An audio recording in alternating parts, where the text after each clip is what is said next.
What's up, Devastator Squad? In today's video, we're going to be taking a look at my undefeated Salamangreat deck. Alright, Devastator Squad, it's time for us to take a look at my undefeated Salamangreat deck. Now, I am so excited to finally be showcasing some Salamangreats on our channel. For those of you that do not know, Salamangreat is my favorite archetype of modern Yu-Gi-Oh! This is the deck that I won and topped many regional championships back in 2019. I topped the nationals that year and many other events that I played in. So I just love this deck so much, not just on a competitive level, but just in a personal level. Salamangreat is just like amazing. So we're going to showcase this deck today. This is a very interesting build I've been working on for about 3 or 4 weeks now. It is a 56 card version of Salamangreats. Yes, 56 cards. I said that right, which is like, bruh, but trust me, this deck works. I've taken this deck to a number of local tournaments, OTS stuff, online tournaments, and I've gone undefeated every single time with this deck. I've also taken it to a regional not too long ago. I went X2 with it, only losing twice to Anti-Spell Fragrance, which is a really fair Yu-Gi-Oh card, by the way. So this deck works, and I'm very confident in its success. Now, I've got other versions of Salamangreats. This isn't the only one I've been playing with. I've got like 4 or 5 different versions that I've been testing out, and they're all really, really good and consistent and perform a lot in this modern format. So if you guys want to see some Salamangreat stuff, not just this deck profile, but other profiles, or even just a very in-depth of how to play Salamangreats in general, make sure just to like the video, be subscribed to our channel, and let me know in the comment section below if you want to see some cool Salamangreat stuff. Now, before we get into the deck profile, I'm going to announce that I'm going to be giving away a Salamangreat deck core to one of our lucky subscribers to help you start learning the deck. All you have to do to enter that giveaway is make sure you like the video. Number 2, be subscribed to our channel with notifications on. And number 3, just let me know in the comment section below, what do you think of this deck? Let's get into our profile for today. So first things first, we are playing the Speedroids, baby. I love this card so much. I remember when Salamangreats first hit in 2019, we were already on Speedroid Terror Top right from the start, but it's even better because the card's a 3 in modern Yu-Gi-Oh! So this is crazy good. I want to give a huge shout out to one of our YouTube channel members, Rudy Bernal, because I could not have made this deck profile without these Speedroid Terror Tops. So thank you so much, man, for hooking us up with those Terror Tops. You're an absolute legend. But this card is absolutely nuts because it's obviously a starter. It is a free Mirage Stalio, or it is a very, very easy way to get to Promethean Princess. And also just good hand trap bait if your opponent has no idea what you are doing or what you are playing. So in game 1, going first blind, your opponent's just like, bruh, a Speedroid card? What? I've gotten that reaction many times. But the card is absolutely nuts. I highly recommend playing it, man, if you're playing Salamangreats. Especially if you're playing a higher deck count, you just want more starters. Speaking of starters, we've got Triple LEDE Debug, which I think is the best starter ever that you can use with Salamangreats. This card lets you search for any level 3 Cyberus monster, which fits the bill of just about everything in the deck. The cool thing about Lady Debug, though, in this version, she is a 1-card combo. You normal summon this and they don't stop anything, you are going to make the entire broken Salamangreat end board just by summoning her. This is your one card starter for this deck. Absolutely nuts. If you guys want to see how that combo works, definitely just let me know in the comments and like the video, and that'll tell me you guys want to see more Salamangreat content like combos, how-to plays, and other deck profiles. All right, we got the Salamangreat monsters. Salamangreat Gazelle at 3. This card is the heart and soul of Salamangreats. Best card in the deck. Love that it's at 3. It feels so nice to play this deck at full power, man. It's so good. It takes me back in a time machine. We got Salamangreat to fire at 3. This is unorthodox, right? Because normally if you play debug, you just play like 1 or none of this. Or you just play no debug, you play these, or you play Bufferlos. There's a lot of ways to play Salamangreats. And like I said, I have a lot of versions I can share with you guys. But this one, we just want to optimize our starting hand as much as we can. We want to have a starter. So this deck is like all starters, dude. It's all gas with a lot of just like extra cards as well. But Salamangreat Fire is just good. It allows you to obviously start to get to Gazelle. It allows you to search into other things. It's really good off Mirage Stalio to have Mirage Stalio replacing a monster with another monster in your hand that is also an extender, so it's really, really powerful. Obviously, it locks you into fire monsters for the rest of the turn, so you have to make sure when you're using this, you know what you're going into, right? You can't just be like, oh, oops, right? All right, we got 2 Salamangreat Spinnies. This is a card that you can play at 3, but in this version, I elected to play 2 copies, so I can play 3 copies of this boy, Salamangreat Weasel. Now, this is the one where you're probably thinking like, what? This is one you pretty much always see Salamangreat players only playing 1 copy of, which is like almost always, yes, that is correct. But in this version, you want to see this card as much as possible, because obviously it is an extender. This is the way you outplay a Nibiru. If you get Nibiru at any time on your turn and you have this in your hand, you're fine. You can make the full combo end board just like Nibiru didn't exist. So this card is crazy good. And the reason we're at 3 is because we want a hard drop. We want to see this card as much as we can. We don't want to waste the time searching it with Circle, Salamangreat to Fire, or Debug, whatever. We just want to hard draw it. Other cool thing about this card is at 3 is you can have 1 in your hand and then you could dump one with Gazelle in the right situations where you can do the whole like synchro combo and still have this in your hand. So at the end of your turn, if you get Nibiru'd, you can just be like, all right, I got another one, special summon. I've done that to so many people because they just think I play the one Weasel and they think I'm capping, and I'm just like, nope. All right, we got the one Ozo, we got the one Foxy, the one Jaguar, and the one Mir. These are the only ones I play in this version. You can play Fowl and Falco in other versions, but in this one, there's just no need for them. These are all just really good because they all allow themselves to be extra extenders, recursion cards.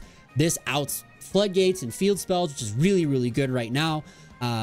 And this card is just obviously really great. If it's added to your hand in any way, shape, or form, you can special summon it. But the better effect is to combo it with these cards. If these are in your hand, you discard one of them to special summon this, and then you have all of these extra like bodies that come out.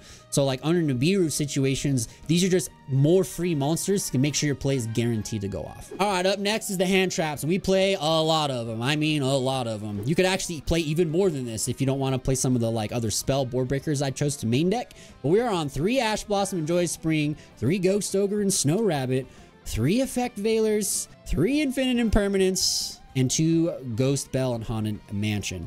Now I did, you know, I've played around with Nibiru in the deck. I've also played around with Ghost Mourner and Moonlit Chill. I've also played around with Droll and Lockbird. The card that really always stuck out the most though in most game 1 situations versus like all the decks was Ghost Bell. Ghost Bell just hits the most stuff in the game right now. Between all of your meta decks and rogue decks, Ghost Bell has some sort of application. Granted, there are a lot of things where if players are really smart, they can chain block around the Ghost Bell, so she's not as impactful, where there's like DD Crow could sometimes be better in certain matchups. But I find that Ghost Bell has been the most successful for me in my game. So I really, really have liked main decking this card a lot. And it is so powerful against Voiceless Voice and Labyrinth and Branded. It's just like woof. All right, into our spell cards. We've got consistency, consistency, consistency. That's all we got to do in this deck. Be consistent as possible. We've played 3 of everything. We got 3 sign-up minings. Big shout out to also one of our YouTube homies, Mr. Bao. Thank you so much for hooking us up with these sign-up minings, man. You're amazing. This card's great. You know, sometimes it feels bad. It is a neg 1 the second you activate it. It's a neg 2 if you get ashed, but like whatever. If that gets ashed, cool. You have all your starters to keep playing. This is also a great card. You know, draw phase.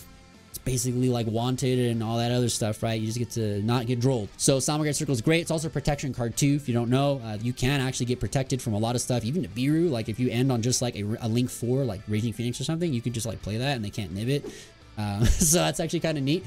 But these cards are just great because they start your stuff. They get extra pieces to your hand. But also a lot of time, I don't use these as starters. I use these as extenders. So the deck has so many other Salamangreat cards that just let you get into your combo, that these cards can just be like extra stuff to extend to that perfect situation or to play through all those interruptions and hand traps. Or if you get Nibiru, you just special summon Weasel, activate one of these, your opponent has to scoop, right? You're going to have the full combo. All right, we got 1 Salamangreat Sanctuary and 1 Will.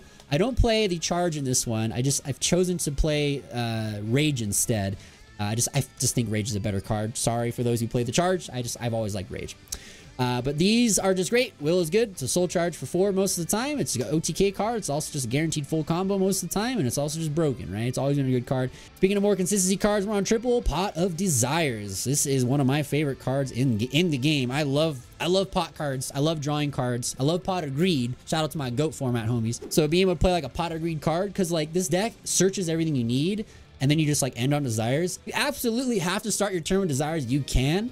And it's not the worst thing ever. Typically, you always want to just like go full combo and then end on Desires because everything's thinned out and you have access to all your cards. And then you're just drawing hand traps or you're just drawing like board breakers, whatever, right? You're just drawing good stuff. So I've always liked Desires and Salamangreats. I highly recommend playing it. I was on 55 cards for a while and then I decided to add in Called by the Grave. And the card's been good. I got to say, I've drawn it a lot more than I've expected to in a 55 or 56 card deck. So it has shown its merit as to why the card is good.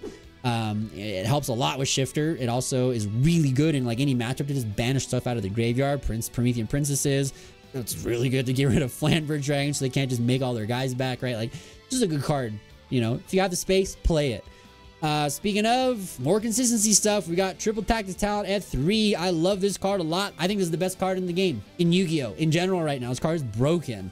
Being able to just go first, look at your opponent's hand, rip that Nibiru out, or rip any hand trap, and just be like, oh wait, you don't even have hand traps. GG, you lose, right? Card is busted. And on turn 2, it's always a change of heart. You're just going to jack their Apo or whatever, and then you're just going to like negate whatever they have, and you just go into a full salad combo, right? Card's just nuts. Last 3 spells, we got 3 Forbidden Droplets.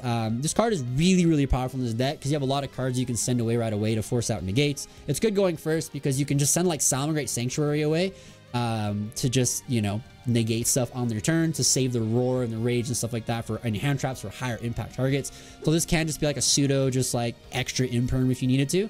But going second, that's why the card's there. It's just playing a lot of versatile board state. This card is just like a win card against a lot of decks, especially like Branded and Voiceless Voice. They just cannot play through that droplet turn. All right, coming on the trap cards. It's very simple. 2 roar, 1 rage. That's it. We're playing 2 roars just because we're on desires. You know, if this gets banished, life goes on. But if this gets banished, you're in a rough spot. So you want to play more than one of this if you're on desires because you need this card to play the deck. All right, going into our extra deck, we've got the 3 Salamangreat Balinks. Card is very self-explanatory. We've got 1 Cyberus Wicked. So there's going to be a lot of times where you just like don't elect to do Salamangreat to fire, or sometimes you don't even elect to go into Mirage Stallion line. Just sometimes you just don't need to. You just want to get the Princess as fast as possible. But also in that line, if you don't have a way to like waste or like throw away to get to the Weasel, if you're doing hard draw, you want to make this guy to get the Weasel. Because the Weasel, trust me, having Weasel in your hand just makes this deck like unbelievably broken. We've got 2 copies of Salamangreat Sunlight Wolf. These are both the ones we've pulled on our channel. I want to give a huge shout out to one of our Patreons for gifting one of these to us from his box that he won on our channel. So thank you so much. These look so sexy, dude. But yeah, Salamangreat Sunlight Wolf is good. It's a part of the combo. It allows you also to like, in some situations, like you can, like I said, you can send away the Sanctuary, so you could like search it or add it back. You can also add back Will, Rage, Roar, Circle, whatever. But also the important thing it's there for is to add back Fire, Gazelle, and Ash Phoenix, because Nightmare Phoenix is also one of the best Link 2s ever in the game's history. And it's so easy to co-link in this deck, so you're always going to get that draw off, which is really, really strong.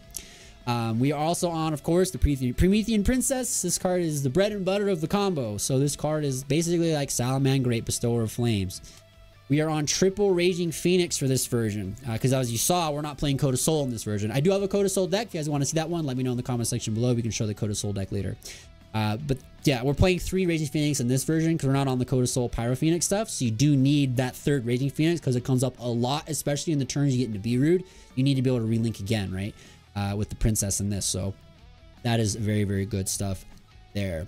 Then we're on 1 World Dragon Zealantis because there are times, this comes up quite a bit, where you can just literally do the Snake Eyes crap. So this card is just another, it's just a great win more card, or just guaranteed win card. It's so easy to make with this deck. And then we've got the Horse Prince, which is for the combo, where you can get the Ash Blossom out. And then we have the 1 Mirage Stallion, obviously for like additional tutoring. And also the most relevant effect is his bounce effect. If it leaves the field for a Link Summon or a Salamangreat monster, you can bounce a card on the bounce a monster on your opponent's field, which comes up so much. Now, the other card I was playing here before was a SP Little Knight, and the card was coming up quite a bit, but not enough to like actually recommend playing the card in Salamangreats. If you have one and you have space in your extra deck, go for it, play it. It's a good card. But like, if you're tripping and be like, bro, I don't want to pay $120 for this card, then don't, because you literally don't need it in this deck. All right, time for the sideboards. The sideboard's kind of bizarre. We have a lot of like flexibility with Salamangreats, but I'm playing 3 Cosmic Cyclones. It's just a good card in general. Pretty self-explanatory. We're on triple Dark Ruler No More. This with the droplets, we just want to like hopefully every hand we play against decks like Fluoneries, Yubel, Voiceless Voice, Branded, decks where it's just like the hand traps aren't as good or even relevant most of the time. You'd rather just be like, okay, make your stuff and I'm just going to negate your board and OTK you, right? So that's what this card's there for. Now we're also on some additional board breakers. We got the Lightning Storm, the Duster, and the Change of Heart. These are just really good cards going second, obviously, versus so many decks. They're just so powerful. I saw these in like almost all the time. You can play Triple Tactics Thrust in this deck too. There was a build where I was playing 3 of those, but the card just felt really clunky and not really that good in this deck. We've got triple copy of Deed Barrier. Again, if you're playing Thrust, you can just play 1 of this, but like I'm on 3 just because you want to see the card as much as possible. The card is insane. And the last 2 cards I played is Solemn Judgment, just because I really truly believe this card is just a so powerful, underrated card right now. Being able to negate a normal summon in Yu-Gi-Oh at the modern time and then follow up with other effects to stop everything they do is very, very powerful. All right, Devastator Squad. So that was my undefeated Salamangreat deck. Let me know in the comment section below if you guys want to see more Salamangreat content, either it be deck profiles, how-to videos, combo guides, and all that kind of stuff. I want to give a huge shout out to all the channel members and our Patreon subscribers. Without you guys, I can't make the content on my channel. So thank you so much for all that you do. want to give a huge, big special shout out to our King of Games, Dogma, and Captain Leif, and the one and only Austin Winch obliterates. I want to give a huge, big special shout out to our Moon Tier Zephyros and our David Tier Galactic, and of course, all of our Kings of Devastation, Austin Winch, It's Coops, Conref J, SO Spartan, Cerberus, Rogue 24, and most importantly, my mom. Mom, thank you so much for being one of our Kings of Devastation. I love you so much. Devastator Squad, you guys are the best. Can't wait to see you in future videos and live streams to come. And until then, stay awesome.